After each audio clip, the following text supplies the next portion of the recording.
नमस्कार, आप देख रहे हैं न्यूज संभाग। मेरे साथ हैं RSCIT कोर्स को लेकर। इस कोर्स को क्यों करना चाहिए, क्या इसके उद्देश्य हैं, स्टूडेंट आत्मनिर्भर कैसे बन सकता है, विस्तार से पूरी जानकारी देने के लिए योगेंद्र सिंघल जी आपका बहुत बहुत स्वागत है।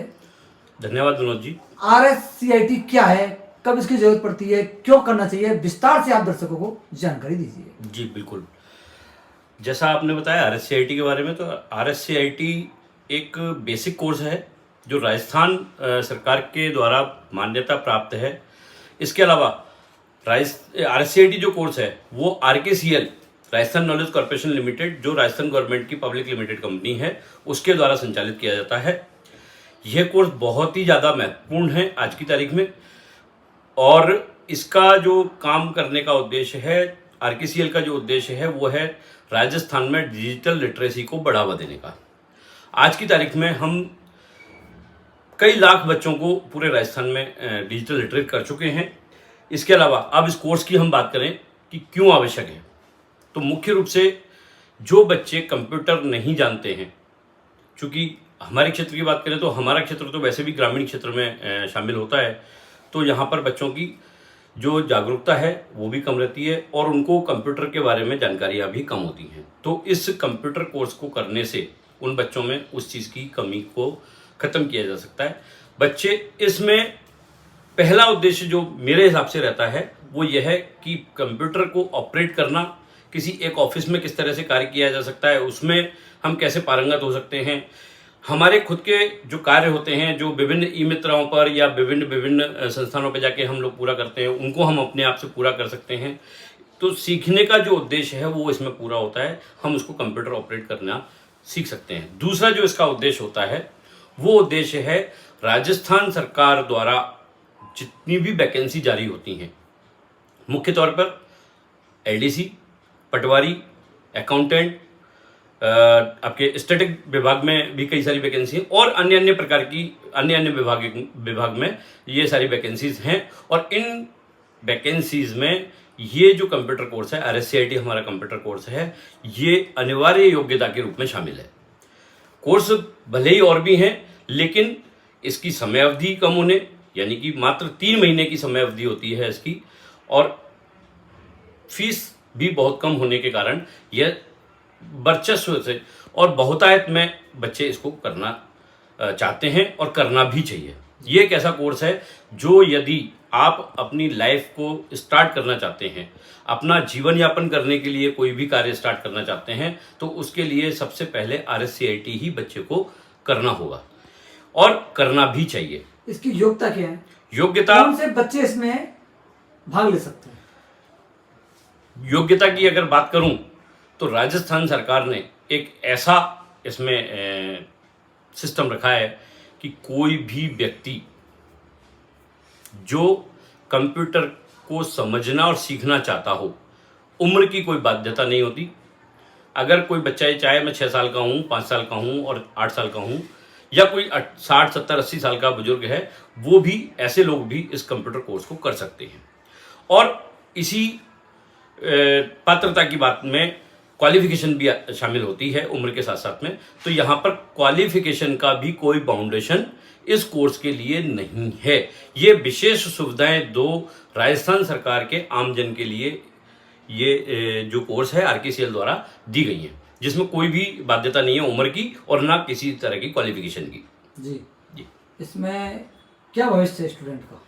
भविष्य की बात करें तो बच्चा जो विभिन्न सरकारी विभाग होते हैं उन विभाग में जा सकता है, स्वरोजगार के लिए अपना काम कर सकता है, अपना स्वयं का ई मित्रा केंद्र खोल सकता है, अपना कोई जॉब वर्क सेंटर खोल सकता है, अपना यहाँ तक कि कंप्यूटर इंस्टीट्यूट भी वो अपना स्टार्ट कर सकता है, बशर्ते कि उसमें थोड़ी सी काम करने की लगन हो और आगे सीखने की इच्छा शक्ति हो जी। तो वो अपना खुद का प्रशिक्षण केंद्र भी खोल सकता है और भी अन्य कई तरह के रोजगार इसमें उपलब्ध हैं। महिलाओं के लिए विशेष, महिलाओं के लिए साल में एक बार, वर्ष भर में एक बार एक योजना आती है जो महिला अधिकारिता विभाग के द्वारा संचालित होती है। लेकिन इसके अंदर में चूंकि राज्य सरकार द्वारा संचालित ये योजना है, यहाँ पर पात्रता हेतु कुछ बाध्यताएं रखी गई हैं। इसमें पात्रता के लिए 10वीं पास होना चाहिए, बालिका या महिला कोई भी हो सकती है, 10वीं पास हो और उसने कम से कम 10वीं उसकी जो उम्र है वो 16 से 40 वर्ष के बीच में हो। इस तरह का वर्ष में एक बार ये प्रोग्राम आता है। विभिन्न केंद्रों पर इसके आवेदन आमंत्रित किए जाते हैं। राजस्थान सरकार द्वारा या विभाग के द्वारा ये इसका विज्ञापन मुख्य समाचार पत्रों में दिया जाता है और उस समाचार पत्रों के माध्यम से बच्चे ई मित्रा के माध्यम से, हमारे प्रशिक्षण केंद्रों के माध्यम से इसको आवेदन करते हैं। इसमें मेरिट बनती है बच्चों की, क्वालिफिकेशन प्लस परसेंटेज के आधार पर, और उसमें जब मेरिट बनती है उसके बाद में उसका चयन होता है और चयन के बाद में उसका प्रशिक्षण प्रारंभ होता है। अच्छा, ये एक मुख्य चीज है। फ्री है, शुल्क है, क्या है इसका थोड़ा? देखिए, दोनों चीजें अलग अलग हैं। हाँ। सशुल्क भी है, जो सब सामान्य नागरिक हैं उन सबके लिए सशुल्क कोर्स है और इसकी कोर्स की फीस भी बहुत ज़्यादा नहीं है। मात्र 3,350 रुपये इसकी फीस होती है, जो एक आमजन की अगर हम हिसाब से देखें तो बहुत ज़्यादा फीस नहीं है आज की तारीख में।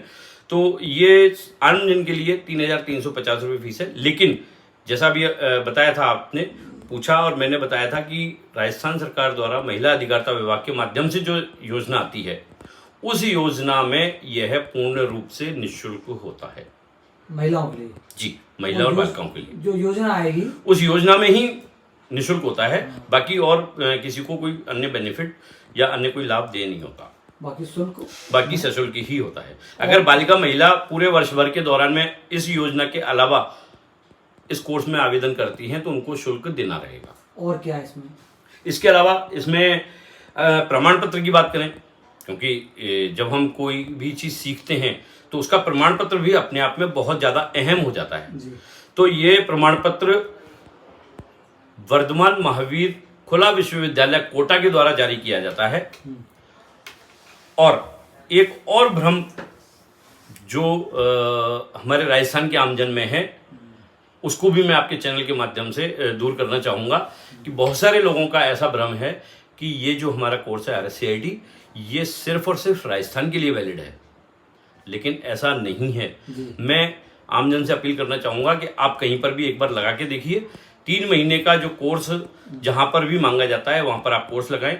मेरे खुद के सेंटर से निकले हुए ऐसे स्टूडेंट्स हैं जो विभिन्न बैंकों में कार्यरत हैं, पोस्ट ऑफिस में कार्यरत हैं। यदि ये चूंकि दोनों वैकेंसी मैंने आपको जो दिखाई हैं, बैंक की और पोस्ट ऑफिस की, ये केंद्रीकृत वैकेंसीज हैं, केंद्रीय सरकार द्वारा ये संचालित की जाती हैं।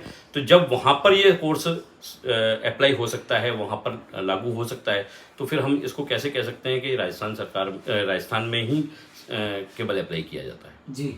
तो ये एक बहुत इंपॉर्टेंट चीज़ है जो आपके चैनल के माध्यम से मैं सब लोगों को क्लियर करना चाहता हूँ। मेरे खुद के पास ऐसे स्टूडेंट हैं, जो एक बच्चा जो अभी PNB बैंक में है, करौली में ही पोस्टेड है, पोस्ट ऑफिस में उसका सिलेक्शन हुआ।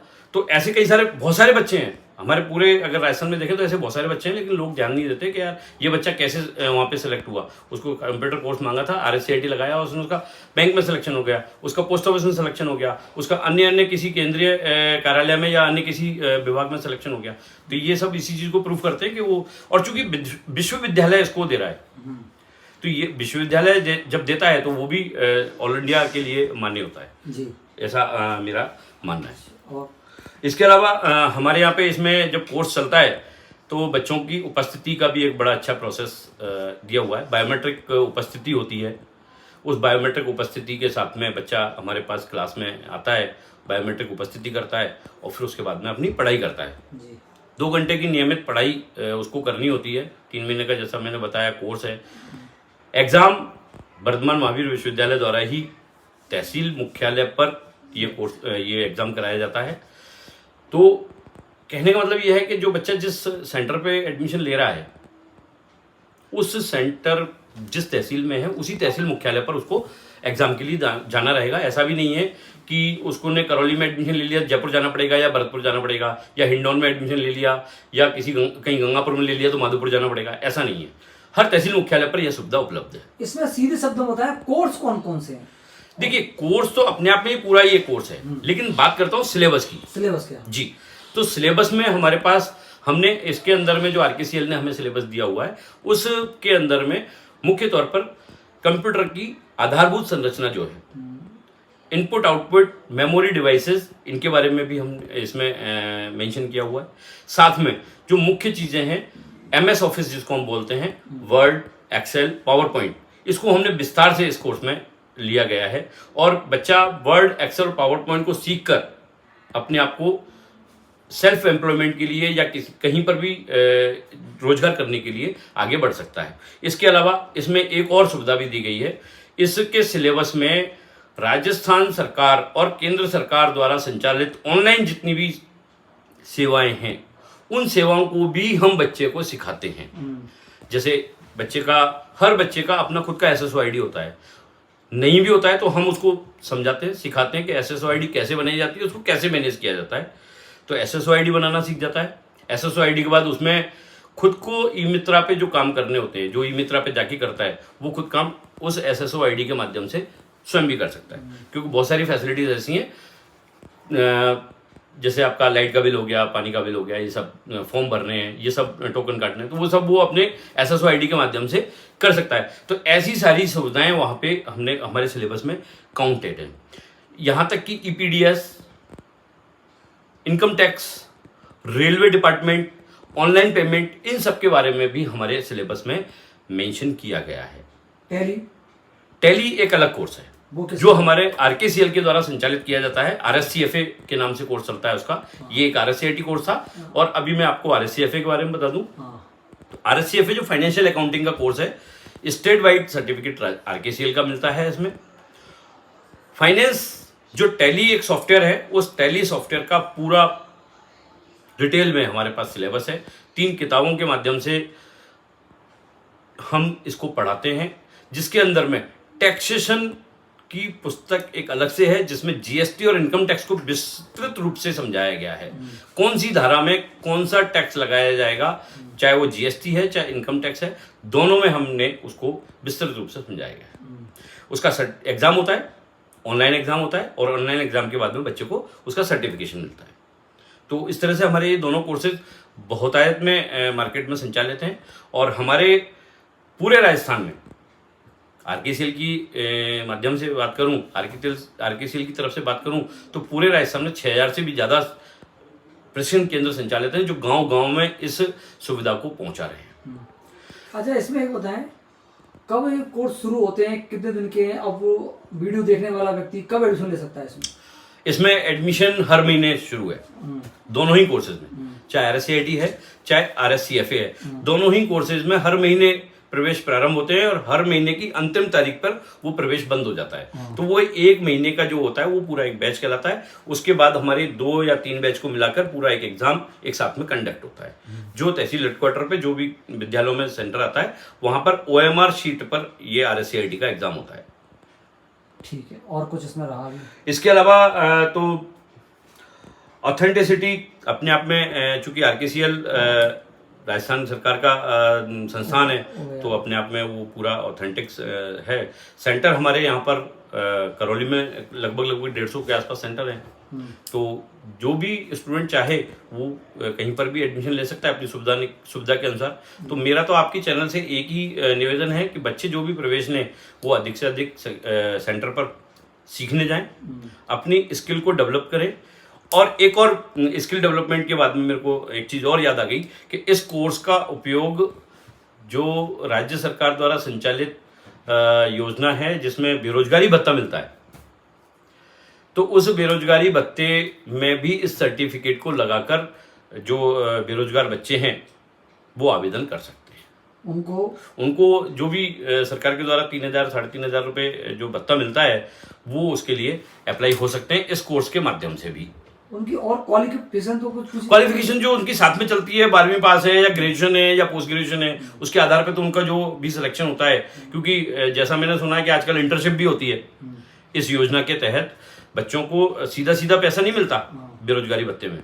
उनको जब चयन हो जाता है उनका बेरोजगारी भत्ते के लिए सर्टिफिकेट और उनकी क्वालिफिकेशन के आधार पर, तो विभिन्न विभागों में उनको कार्य करने के लिए भेजा जाता है। 3 से 4 घंटे का उनका समय अवधि होती है और वहां पर, तो मेरा कहने का उद्देश्य ये है कि हमारा जो RSCIT कोर्स है उसका सर्टिफिकेट अगर लगाता है बच्चा और उसने ग्रेजुएशन कर रखी है या 12वीं कर रखी है, तो वो उस बेरोजगारी भत्ते के लिए योग्य हो जाता है। क्योंकि सरकार का कहना यह है कि आप सिर्फ 12वीं पास या ग्रेजुएट होकर बेरोजगारी भत्ता नहीं ले सकते, आपके हाथ में कुछ ना कुछ स्किल होना चाहिए। धन्यवाद। ये थे योगेंद्र सिंघल जी, RSCIT के बारे में संपूर्ण जानकारी दी।